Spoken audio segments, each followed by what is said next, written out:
Hello students, কেমন আছো? আশা করি ভালো আছো। আজকে তোমাদের আমি ক্লাস 11 সেমিস্টার 1 যে গল্প আর কে নারায়ণের লেখা অ্যান অ্যাস্ট্রোলজার্স ডে তার পার্ট 2 পড়াবো। পার্ট 1 আমি গল্পের প্রথম অংশ আলোচনা করে দিয়েছি এবং কবি পরিচিতি সম্পর্কেও আরও বিশেষ কিছু ব্যাপার সম্পর্কে আলোচনা করে দিয়েছি। যারা এখনও সেটা দেখোনি তারা যাও, ডেসক্রিপশন অ্যান্ড কমেন্ট সেকশনে লিঙ্ক আছে, সেটা আগে দেখে এসো, তারপর এই পার্টটা দেখো।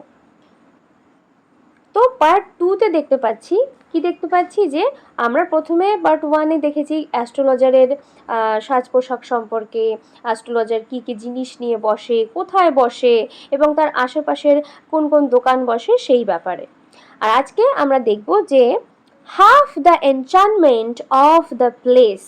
অ্যাস্ট্রোলজার যে প্লেসটাতে, যে জায়গাটাতে বসে, সেখানকার যে একটা আকর্ষণ, এনচ্যান্টমেন্ট, সেটা অর্ধেক বেড়ে যায়। was due to the fact, এই কারণে বেড়ে যায় that যে it did not have the benefit, এইখানে সেই বেনিফিট ছিল না, উপকার ছিল না। কিসের উপকার? অফ মিউনিসিপ্যাল লাইটিং, মিউনিসিপ্যালিটি থেকে যে লাইটিং দেয় বাজারে রাস্তায়, সেটা ছিল না। তাহলে কিভাবে জ্যোতিষীদের ব্যবসা চলতো? কোনো আলো ছাড়াই? না, the place was lit up, এই জায়গাটা আলোকিত হতো বাই শপ লাইটস, অন্যান্য দোকানের আলো দিয়ে। ওয়ান অর টু, দুটো কি একটা দোকান, হ্যাড হিসিং গ্যাস লাইট, শ শ শব্দ হয় এমন গ্যাস বাতি দিয়ে আলোকিত হতো। Some had naked flares stuck on poles, কিছু কিছু লোকেরা এমনি আগুন জ্বালিয়ে রাখতো মশালে। পোল মানে, দেখবে পোল মানে লম্বা লাঠি, আর তার মাথায় আলো জ্বলে, ওগুলোকে মশাল বলে। তো কিছু দোকান গ্যাস বাতি জ্বালাতো, কিছু দোকান মশাল জ্বালাতো। সাম ওয়্যার লিট আপ, এবং অন্যান্য কিছু দোকান আলোকিত হতো বাই ওল্ড সাইকেল ল্যাম্পস, পুরনো দিনের যে সাইকেলের বাতি জ্বলতো, সাইকেলের সামনে দেখবেন এরকম টর্চ লাইটের মতো যে আলো জ্বলতো, কিছু দোকান সেই আলো জ্বালাতো। অ্যান্ড ওয়ান অর টু, এছাড়াও আরও কিছু দোকান ছিল, একটা দুটো, লাইক দ্য অ্যাস্ট্রোলজার্স, ঠিক যেরকম আমাদের জ্যোতিষীর দোকান। এরা কি করতো না, এরা ম্যানেজড, এরা ঠিক চালিয়ে নিত উইদাউট লাইটস, কোনো লাইট ছাড়াই, অফ দেয়ার ওন, নিজেদের এদের কোনো আলো ছিল না। তো এই যে দোকানের হালকা হালকা আলো আসছে, আবার অন্ধকার জায়গা, এই যে আলো আধারির যে একটা খেলা, এই জিনিসটাই কিন্তু জ্যোতিষীর যে দোকান, সেটা কিন্তু ওটার যে আকর্ষণ, এনচ্যান্টমেন্ট, সেটা কিন্তু বাড়িয়ে দিয়েছিল। ইট ওয়াজ আ বিওয়াইল্ডারিং, এটা ছিল একটা অদ্ভুত criss cross of light rays, ওনার দোকানে একে বেঁকে ক্রিস ক্রস করে, হ্যাঁ, লাইটের রে, আলোর ছটা আসতো। অ্যান্ড মুভিং শ্যাডোজ, এবং কিছু মাঝে মাঝে ছায়া চলে যেত। দিস সুইটেড, যেটা কিন্তু পারফেক্ট ছিল for the astrologer very well, এটা কিন্তু জ্যোতিষীর জন্য বেশ, এই যে আলো আধারির যে খেলা, এটা কিন্তু জ্যোতিষীর দোকানটাকে খুব ভালোভাবে মানিয়ে যেত। ফর দ্য সিম্পল রিজন, এর একটা সাধারণ কারণ ছিল, দ্যাট যে he had not in the list, উনি কিন্তু কোনোদিন ইন্টেন্ডেড, চাইনি, টু বি অ্যান অ্যাস্ট্রোলজার, উনি কিন্তু প্রথম থেকে জ্যোতিষী হতে চাইনি। হোয়েন হি বিগ্যান লাইফ, উনি যখন প্রথম জীবন শুরু করেন। অ্যান্ড হি নিউ, তিনি জানতেন, no more of what was going to happen to others, উনি কিন্তু এটাও জানতেন না যে অন্যদের লাইফে কি ঘটতে চলেছে। উনি তো জ্যোতিষী, উনি তো সব জানে, এটা বলে দাবি করে, বাট উনি কিন্তু নিজেও জানে না যে অন্যের লাইফে কি ঘটতে চলেছে। Then he knew what was going to happen to himself next মিনিটে হিমসেলফ, ওনার নিজের সাথেই যে কি হতে চলেছে উনি সেটা নিজেই জানে না, তো উনি অন্যের ব্যাপারে আর কি জানবে। হি ওয়াজ অ্যাট মাজ আ স্ট্রেঞ্জার টু দ্য স্টার্স, তারাদের ব্যাপারে, তারাদের কাছে যেরকম উনি একজন অপরিচিত লোক ছিল, as were his innocent customers, সেরকম তার সেই নির্দোষ, মানে কি বলবো, ইনোসেন্ট মানে হচ্ছে সেই ভোলা ভালা কাস্টমারগুলো সেরকম ছিল। উনি কিন্তু ওই তাড়াহড়ার ব্যাপারে কিছু জানতো না, ঠিক আছে। ইয়েট, তবুও, হি সেইড থিংস, উনি যা যা কথা বলতো না, হুইচ প্লিজড, যেটা আনন্দ দিত, অ্যান্ড অ্যাস্ট্রোনাইজড, সবাইকে অবাক করে দিত, এভরিওয়ান, প্রত্যেককে। দেখো, জ্যোতিষীদের কাছে যখন তুমি যাবে, এটা কিন্তু একটা বাস্তব ব্যাপার যে ওরা কিন্তু যে কথাগুলো তোমাকে বলবে, তুমি যাতে খুশি হও, দিস ইজ বিজনেস। কারণ তোমাকে খুশি করতে পারলেই তুমি কিন্তু বারবার নিজের ওই খুশি পাওয়ার জন্য বারবার জ্যোতিষীর কাছে যাবে। যদি কোনো জ্যোতিষী বলে আপনার স্বভাব ভালো না, আপনি বদ মেজাজি লোক, তুমি কিন্তু কোনোদিন এটা পছন্দ করবে না যে কেউ তোমার সম্পর্কে খারাপ কথা বলছে। সবাই চায় যে আমাকে একটু বলবে যে আপনি বাইরে থেকে একটু রাগী হলেও আপনার মনটা খুব নরম। এই সমস্ত ভালো কথা শুনতেই লোক পছন্দ করে, আর অ্যাস্ট্রোলজারও তাই করে। That was more a matter of study. আর এই যে মানুষকে যে অবাক করে দিত, এটা কি করে সম্ভব ছিল? কারণ উনি পড়াশুনো করেছে, স্টাডি করেছে, প্র্যাকটিস করেছে, অভ্যাস করেছে অনেক। অ্যান্ড শ্রিউড, উনি ক্ষমতা লাভ করেছে। কিসের ক্ষমতা লাভ করেছে? গেস ওয়ার্ক, এটা গেস করার ক্ষমতা। যে মানুষ কি বলতে চাইছে, মানুষ কি চায়, সেটা ধরে নেওয়ার ক্ষমতা ওনার মধ্যে ছিল। All the same, it was as much an honest man's labor as any other. অন্যান্য লোক যেভাবে সৎ কাজ করে জীবনযাপন করে, এটা কিন্তু অ্যাস্ট্রোলজারও তার এই কাজ কর্ম কঠোর পরিশ্রম করে উনি আজকে যে জায়গায় দাঁড়িয়েছে সেই জায়গায় এসছে। অ্যান্ড হি ডিজার্ভড, এবং তিনি যোগ্য ছিল, ডিজার্ভড যোগ্য ছিল দ্য ওয়েজেস, যে অর্থটা উনি উপার্জন করত, হি ক্যারিড হোম, যেটা উনি বাড়ি নিয়ে যেত, at the end of the day, দিনের শেষে সেই টাকাটা পাওয়ার কিন্তু উনি যোগ্য ছিল। কারণ উনি পড়াশোনা করেছে, উনি খেটেছে এই কাজটার পেছনে, তাই না? He had left his village, উনি কিন্তু ওনার গ্রাম ছেড়ে ছোটবেলায় চলে এসেছিল, without any previous thought or plan, কোনো চিন্তা ভাবনা প্ল্যান না করেই উনি গ্রাম ছেড়ে চলে এসেছিল। এবার কেন চলে এসেছিল, কি বৃত্তান্ত, সেটা কিন্তু আমরা পার্ট 3-তে জানতে পারবো। দারুণ মজার জিনিস, কেউ কিন্তু পার্ট 3টা মিস করো না, ওকে? তো উনি গ্রাম ছেড়ে চলে এলো কোনো চিন্তা ভাবনা ছাড়া। If he had continued there, he would have carried on the work, বলছে যদি উনি কন্টিনিউ গ্রামেই থাকতে পারতো বা থাকতো, he would have carried on, উনি কন্টিনিউ করে চালিয়ে যেত the work of his forefathers. Forefathers মানে তার পূর্বপুরুষদের যে কাজ, সেই কাজগুলোই উনি কন্টিনিউ চালিয়ে যেত। নেমলি সেই কাজগুলোর নাম কি কি কাজ করতো? টিলিং দ্য ল্যান্ড, টিলিং মানে ওই যে মাটি খুঁড়ে খুঁড়ে যে নাঙল দিয়ে চাষ করা, সেই জমি চাষ করতো। লিভিং, বসবাস করতো গ্রামে। ম্যারিং, বিয়ে করে থাকতো। অ্যান্ড রাইপেনিং ইন হিজ কর্নফিল্ড, তার ভুট্টার ক্ষেতের যে ফসল সেগুলো হয়তো পাকলে উনি তুলে আনতো। অ্যান্ড অ্যানসেস্ট্রাল হোম, ওনার পৈতৃক বাড়িতে উনি সময় কাটাতো। অ্যানসেস্ট্রাল মানে পৈতৃক, বাবার বাড়ি বা ঠাকুরদাদার বাড়ি যেটাকে বলে, ভিটে ভিটে বাড়ি। But that was not to be, কিন্তু এটা তো ওনার কপালে লেখা ছিল না। He had to leave home, তাকে বাড়ি ছেড়ে চলে আসতে হয়েছিল, উইদাউট টেলিং এনি ওয়ান, কাউকে না জানিয়ে। And he could not rest, উনি তো বিশ্রামও নিতে পারেনি, till he left it behind, যতক্ষণ না উনি গ্রাম ছেড়ে, গ্রামটাকে পেছনে ফেলে a couple of 100 miles, sorry couple of 100 miles মানে বেশ কিছু 100, 100-200 মাইল মতো উনি যতক্ষণ না গ্রামকে ছাড়িয়ে আসছে ততক্ষণ উনি শান্তি পর্যন্ত, বিশ্রাম পর্যন্ত নিতে পারেনি। কেন, কি কারণ, সেটা পরেই জানতে পারবো। To a villager it is a great deal, এই যে গ্রাম ছেড়ে চলে আসা একটা গ্রামের লোকের কাছে কিন্তু খুব বড় একটা ব্যাপার। As if an ocean flood between, এই যে এতটা দূরে চলে আসা মানে যেন মাঝখান থেকে একটা সমুদ্র বয়ে যাওয়ার মতো ঘটনা, কিন্তু উনি চলে এসেছিল। He had a working analysis of ম্যানকাইন্ডস travel, বলছে উনি অনেক কাজ করতো, পড়াশুনো করতো, কি নিয়ে? অ্যানালাইসিস করতো, পর্যবেক্ষণ করতো।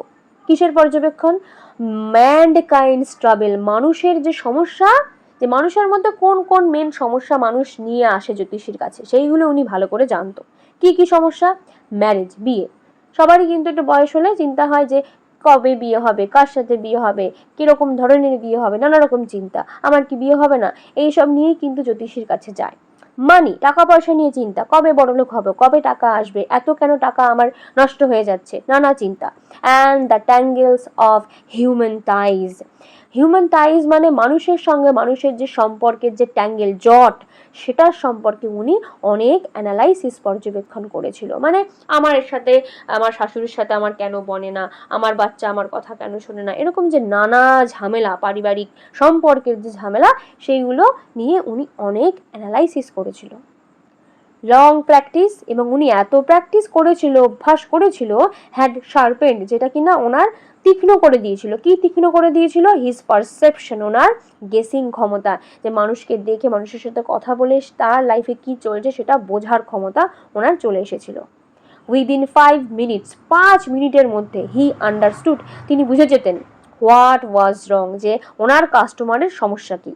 হি চার্জড, উনি পয়সা নিতেন কত করে? 3 পাইস, 3 পয়সা করে পার কোয়েশ্চেন, প্রত্যেকটা কোয়েশ্চেনে। And never opened his mouth, উনি কিন্তু কথা বলতেন না। টিল দ্য আদার, যতক্ষণ না অন্যজন মানে ওনার customer had spoken for at least 10 minutes, 10 minute customer কথা বলবে, ওনার ক্লায়েন্ট কথা বলবে, তারপরে গিয়ে উনি কথা বলতো। পরীক্ষায় প্রশ্ন আসবে যে উনি কতক্ষণ কাস্টমারের কথা শুনতেন? 10 মিনিটস। এই যে 10 মিনিট উনি যে কথা শুনতেন, হুইচ প্রোভাইডেড হিম, এই কথাটা, এই যে 10 মিনিট ধরে কাস্টমার নিজের কথাই বলে চলেছে, এইটাই কিন্তু ওনাকে প্রোভাইড করতো, ওনাকে দিত। কি দিত? এনাফ স্টাফ, প্রচুর মাল মশলা। ফর এ ডজন আনসার, 12টা প্রশ্নের উত্তর দেওয়ার তো মাল মশলা উনি নিজেই পেয়ে যেতেন, কাস্টমার নিজেই উত্তর দিয়ে দিত।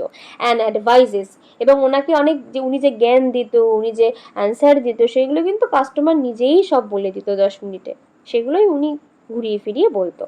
When he told the person, যখন উনি যে লোকটার সাথে বসে আছে তাকে বলতো, বিফোর হিম, তার সামনে বসে আছে, গেজিং, এক দৃষ্টিতে তাকিয়ে, গেজিং মানে এক দৃষ্টিতে তাকিয়ে, অ্যাট হিজ পাম, তার হাতের তালুর দিকে তাকিয়ে।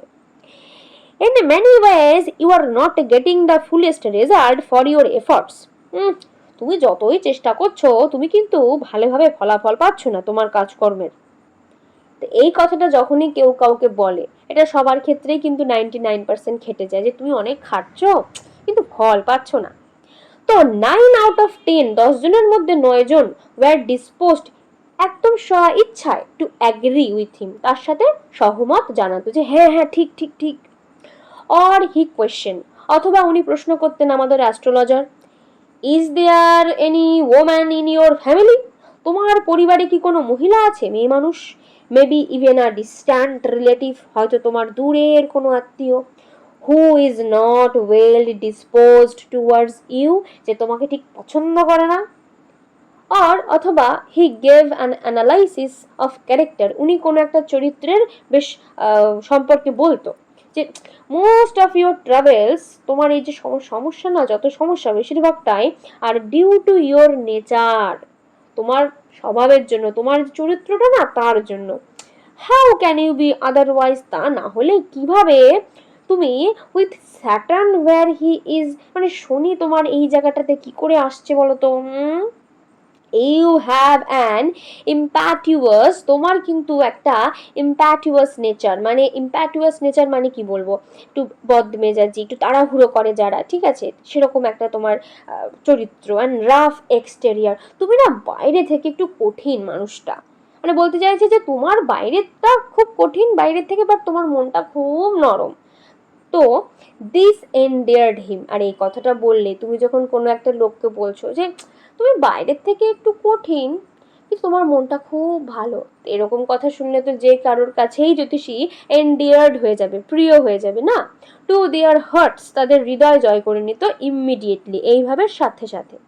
For even the mildest of us, কারণ আমাদের খুব কম লোকই ভালোবাসে টু থিঙ্ক, এটা ভাবতে, দ্যাট যে he has a forbidding exterior, যে সে বাইরের থেকে অতি ভয়ানক ব্যক্তি, যে তোমার তোমার স্বভাবটা না ঠিক ভালো না, এরকম বললে সবাই রেগে যাবে। বাট আমি যদি এটাই একটু ঘুরিয়ে বলি যে তুমি বাইরে থেকে একটু কঠিন কিন্তু ভেতর থেকে ভালো, তখন আবার মানুষ কিন্তু খুব ভালোভাবে জিনিসটা নেয়। তো জ্যোতিষী কিন্তু এই ব্যাপারগুলো, হিউম্যান সাইকোলজি ভালো জানতো, তো এইগুলোই উনি ওনার ব্যবসাতে কাজে লাগাতো। দ্য নাটস ভেন্ডার, ওনার পাশেই যে বাদাম বিক্রেতা বসতো না, সেই লোকটা ব্লিউ আউট হিজ ফ্লেয়ার, সে তার আগুন নিভিয়ে দেয়, দোকানের যে আলো। অ্যান্ড রোজ, উঠে দাঁড়ায়, টু গো হোম, বাড়ি যাওয়ার জন্য। দিস ওয়াজ আ সিগন্যাল, এটাই ছিল একটা সংকেত, কার কাছে? ফর দ্য অ্যাস্ট্রোলজার, অ্যাস্ট্রোলজারের কাছে। টু বান্ডেল আপ টু, যে তোমাকেও এখন গোটাতে হবে, বান্ডেল আপ মানে জিনিসপত্র নিয়ে, টোলটোপলা নিয়ে গটিয়ে যাওয়া। সিন্স ইট লেফট হিম, কারণ আলো না থাকলে কিন্তু উনি পুরো কি হয়ে যাবে, উনি পড়ে থাকবে ইন ডার্কনেস, পুরো অন্ধকারে। এক্সেপ্ট, শুধুমাত্র একটা জিনিস ছাড়া, except what, for a little shaft of green light, একটা হালকা শাফট তির্যক আলো, কি কালারের? গ্রিন লাইট, সবুজ একটা হালকা তির্যক আলো, হুইচ স্ট্রেইড, যেটা এসে পড়তো ইন ফ্রম সামওয়্যার, কোনো একটা জায়গা থেকে, অ্যান্ড টাচড দ্য গ্রাউন্ড, মাটিতে এসে স্পর্শ করতো লাইটটা, বিফোর হিম, হিম মানে অ্যাস্ট্রোলজারের সামনে। তো যখন বাদাম আলা আলো নিভিয়ে দিত, ওনার দোকানে আলো বলতে শুধু একটা তির্যক সবুজ আলো এসে পড়তো। হি পিকড আপ, সে গোটাতে লাগলো, হিজ করি শেল, তার সেই করি খোলসগুলো, অ্যান্ড প্যারাফেরনালিয়া এর মানে হচ্ছে সরঞ্জাম। আমরা পার্ট 1-এ পড়েছি যে ওনার জ্যোতিষীর সরঞ্জাম বলতে কোন কোন জিনিস, তো সমস্ত সেই প্যারাফেরনালিয়া, সেই সরঞ্জামগুলোকে উনি গোটাতে লাগলো। অ্যান্ড ওয়াজ পুটিং দেম, সেগুলোকে ঢোকাতে লাগলো, ব্যাক, আবার ইনটু হিজ ব্যাগ, তার ব্যাগের মধ্যে, থলের মধ্যে। হোয়েন, যখন the green shaft of life, সেই সবুজ কালারের তির্যক আলোটা, ওয়াজ ব্লটেড আউট, হঠাৎ করে আটকে গেল, যেন কেউ হঠাৎ করে লাইটটার সামনে এসে দাঁড়িয়েছে। তো উনি হি লুকড আপ, উনি তাকালো ওপর দিকে, অ্যান্ড স আ ম্যান, উনি একটা লোককে দেখতে পেল। স আ ম্যান স্ট্যান্ডিং, লোকটা দাঁড়িয়ে আছে, বিফোর হিম, তার সামনে, সেই জন্যই আলোটা ঢেকে গেছে। হি সেন্সড, উনি বুঝতে পারলেন, আ পসিবল ক্লায়েন্ট, এই তো একটা আসন্ন আমার খরিদ্দার। অ্যান্ড সেইট, জ্যোতিষী তাকে বলছে, you look so careworn, আরে তোমাকে তো খুব কেয়ার ওন দেখাচ্ছে, দুশ্চিন্তাগ্রস্ত দেখাচ্ছে। It will do you good, তোমার কিন্তু ভালো হবে, টু সিট ডাউন, একটু যদি বসো, ফর এ হোয়াইল, কিছুক্ষণের জন্য, অ্যান্ড চ্যাট উইথ মি, আমার সাথে যদি একটু কথা বলো। ও তো এইসব বলছে কিসের জন্য? খরিদ্দার পটানোর জন্য। দাদার গ্রাম্বেল্ড, অন্যজন একটু বিড়বিড় বিড়বিড় বিড়বিড় বিড়বিড় করে উঠলো। সাম ভেগ রিপ্লাই, কি যে বললো সেটা ভেগ মানে অস্পষ্ট। The astrologer pressed his invitation, এবার অ্যাস্ট্রোলজার কি করছে, এই যে ওনাকে বসতে বললো, এটা উনি একটু জোরাজুরি করতে লাগলো, বসুন না বসুন না। ওয়ার আপন, ঠিক তারপরেই দ্য আদার, ওই অন্য লোকটা, থ্রাস্ট, বাড়িয়ে দিল, ঠেলে দিল, হিজ পাম, তার হাতের তালু, under his nose, his nose মানে কার নাকের তলায় ধরলো হাতটা? অ্যাস্ট্রোলজারের। সেইং, ওই লোকটা বলছে, you call yourself an astrologer, তুমি নিজেকে জ্যোতিষী বলো। The astrologer felt challenged, astrologer ভাবলো, আরে আমার সামনে একটা প্রতিযোগিতা এসছে মনে হচ্ছে। অ্যান্ড সেইড, আর বলল, টিল্টিং, ঘুরিয়ে, টিল্ট করে মানে হালকা কাত করে, কি কাত করলো? দ্য আদার্স, অন্য লোকটার পাম, হাতের তালুটা, টু ওয়ার্ডস, কোন দিকে কাত করলো?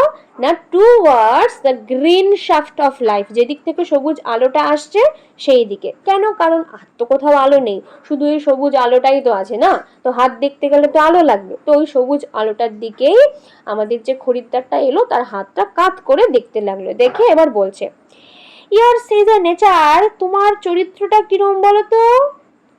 এই বলতে গেছে, তখন ওই লোকটা আবার থামিয়ে দিয়েছে। ওহ, স্টপ দ্যাট, থামুন তো। দ্য আদার সেইড, অন্যজন বলল, টেল মি সামথিং ওর্থ ওয়াইল, কিছু ভালো কথা বলুন, যোগ্য কথা বলুন। আওয়ার ফ্রেন্ড, আমাদের বন্ধু অর্থাৎ অ্যাস্ট্রোলজার, ফেল্ট পিকড, ও কিন্তু একটুখানি কি বলবো, ওর গর্বে একটু আঘাত লাগলো, মানে ওর আত্মসম্মানে আঘাত লাগলো। তখন ও বলছে, আই চার্জড অনলি 3 পাইস পার কোয়েশ্চেন, দেখুন আমি কিন্তু প্রত্যেক প্রশ্নে 3 পয়সা করে নিই। And what you get ought to be good enough for your money, আর তুমি যা যা কোয়েশ্চেন করবে তাতে কিন্তু বেশ টাকা যাবে। অ্যাট দিস, এই কথা শুনে দ্য আদার, অন্য লোকটা, উইথড্রিউ হিজ আর্ম, তুলে নিল, উইথড্রিউ মানে তুলে নিল, হাত বাড়িয়েছিল না, হাতটাকে তুলে নিল, his arm, took out an anna, এক আনা বার করলো, অ্যান্ড ফ্লাং ইট, ছুড়ে দিল, আউট টু হিম, আমাদের অ্যাস্ট্রোলজারের সামনে। সেইং, আর বলছে, I have some question to ask, আমার কিছু প্রশ্ন আছে জিজ্ঞেস করার। ইফ আই প্রুফ, যদি আমি প্রমাণ করতে পারি না, ইউ আর ব্লাফিং, তুমি ভুলভাল বকছো। ব্লাফিং মানে ভণ্ডামি করা, ভুলভাল কথা বলা। You must return that anna to me, আমাকে কিন্তু ওই 1 আনা ফেরত দিতে হবে, উইথ ইন্টারেস্ট, সুদ সমেত। এবার এই কথা শুনে আমাদের জ্যোতিষী বলছে, if you find any my answers, বলছে if you find my answers satisfactory, যদি তুমি আমার প্রশ্নের উত্তর শুনে সন্তুষ্ট হও, will you give me 5 rupees, দেবে আমায় 5 টাকা? এই কথা শুনে আমাদের যে খরিদ্দার সে বলছে নো, দেব না। তো আমাদের জ্যোতিষী বলছে আর উইল ইউ গিভ মি 8 আনা, তা তুমি আমায় 8 আনা তো দেবে নাকি? এরপরে আমাদের ওই লোকটা কি বললো সেটা নেক্সট পার্টে বলবো। আজকে পার্ট 2তে যেটুকু বললাম সেটুকুর এবার ইম্পর্টেন্ট কিছু এমসিকিউ সলভ করব, তোমরা কিন্তু এগুলো নোট করেও নিতে পারো নিজেদের খাতায়। Half the enchantment of the place, এই জায়গাটার অর্ধেক জাদু জাদু ব্যাপার ওয়াজ ডিউ টু, কি কারণে হয়েছিল? To the fact that be the place did not have the benefit of municipal lighting, এইখানে মিউনিসিপ্যালিটির লাইটিং ছিল না। The astrologer came from, astrologer এসেছিল ভিলেজ থেকে, a village. Next, the profession of the astrologers forefathers, অ্যাস্ট্রোলজারের পূর্বপুরুষদের যে profession ছিল, পেশা ছিল টিলিং দ্য ল্যান্ড, মাটি চাষ করা, জমি চাষ করা নাঙল দিয়ে। Next, how far was the astrologers native village from his present resident, তার এখনকার বাড়ি থেকে গ্রামের দূরত্ব কত? About 200 mile. The astrologer had a working analysis of mankinds, মানুষের কি পড়তে ভালো জানতো? সমস্যা, troubles. What are the common troubles of human life, মানুষের জীবনের সমস্যা কোনগুলো? বিয়ে, cash, marriage, cash, tangle of human ties, সব কটাই, all of this. What sharpen the astrologer perception, মানুষকে যে বোঝার এই যে ক্ষমতা কিভাবে তীক্ষ্ণ হয়েছিল? লং প্র্যাকটিস, প্রচুর প্র্যাকটিস করে। When the astrologer left home, যখন বাড়ি ছেড়ে বেরিয়ে গেল, হি কুড নট রেস্ট, উনি রেস্ট নিতে পারেনি, till he left it behind, কতটা দূর ছাড়ার পরে রেস্ট নিয়েছিল? এ কাপল অফ 100 মাইল, কাপল মানে জোড়া, তাহলে 100 জোড়া হলে কত হয়? 200 মাইল, উনি ছাড়ার পরেই রেস্ট নিয়েছিল। The perception of the astrologer was too fantastic that he could understand the client's problems within, ওনার মধ্যে ভালো মানে একটা গুরুত্বপূর্ণ বিষয় ছিল যে উনি বুঝতে পারতো ক্লায়েন্টদের সমস্যা 5 মিনিটের মধ্যে।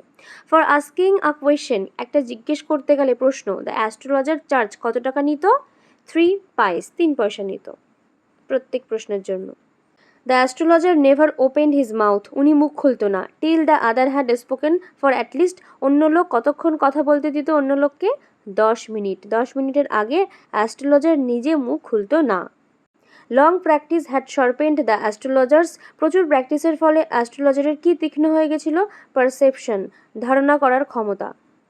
The only source of light left for the astrologer after the nuts vendor blew out his flare, nut vendor চলে যাওয়ার পরে, লাইট নেভানোর ফলে মানে পরে অ্যাস্ট্রোলজারের কাছে লাইট বলতে কি ছিল?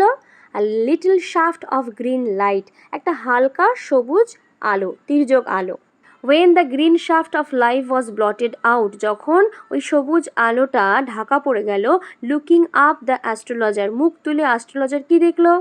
saw a man before him, তার সামনে একটা লোককে দেখলো।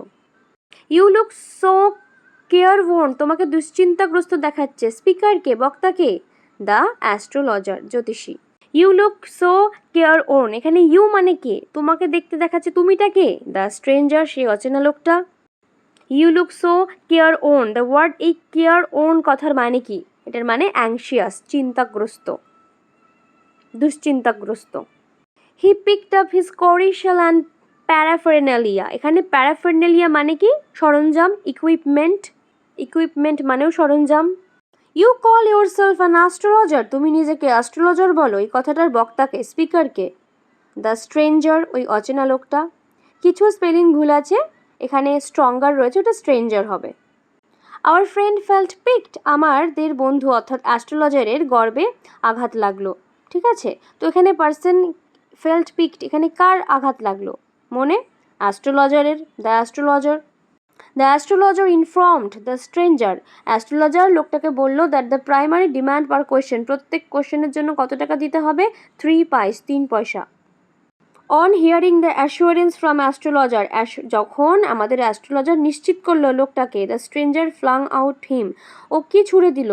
এ একটা টাকা, অ্যান আনা, একটা পয়সা ছুড়ে দিল, 1 আনা। The stranger told him that if he proved that the astrologer was bluffing while answering his question, the astrologer had to, যদি স্ট্রেঞ্জারটা বুঝতে পারে যে ভুলভাল বকছে অ্যাস্ট্রোলজার, তাহলে অ্যাস্ট্রোলজারকে কী করতে হবে? Return the money with interest, সুদ সমেত টাকা ফেরত দিতে হবে।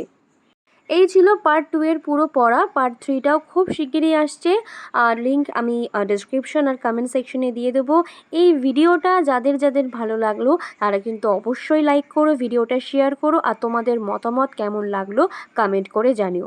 আর হ্যাঁ, আমার চ্যানেলটা কিন্তু সাবস্ক্রাইব করতে একদম ভুলবে না। এই ভিডিও ছাড়াও যারা যারা আমার কাছ থেকে লাইক অনলাইন অফলাইন ক্লাসে জয়েন হতে চাও তারা কিন্তু এই নম্বরে যোগাযোগ করো 7449814628। Thank you, tata.